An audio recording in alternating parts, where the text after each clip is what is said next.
আগে অনেক রাতে বাজার থেকে বাড়িতে আসতে হতো, কারণ 1988 সাল, তখন রাত 8টা-9টা, মানে এখনকার মতো অর্ধেক রাত। আর তখন আমাদের গ্রামে বৃহস্পতিবার হাট হতো আর রবিবার সপ্তাহে 2 দিন হাট হতো।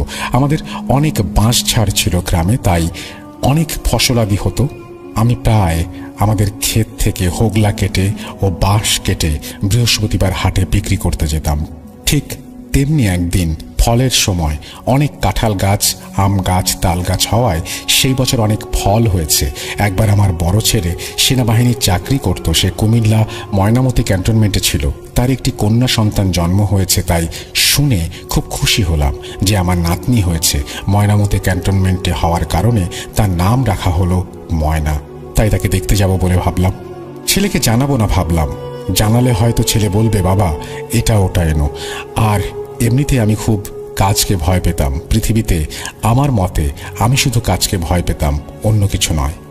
ঠিক একদিন ফলের সময় কাঁঠাল আর কিছু বাঁশ নিয়ে হাটে গেলাম। বৃহস্পতিবার ছিল, হাটে কাঁঠালগুলো বিক্রি হয়ে গেল, বাঁশগুলো কিছুটা রয়ে গেল।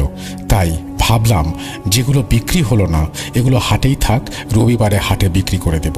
তাই বলে বাঁশগুলো ইউনিয়ন অফিসের মধ্যে রেখে একটু টেনে রেখে আসলাম। আর তখন রাত প্রায় 8:30। হাটের সব মানুষ তখন যে যার মতো চলে গিয়েছে। আমার দেরি হলো, কারণ হাটের পাশে একটি গ্রাম এবং সেই গ্রামে আমার মেজ মেয়ের বাড়ি।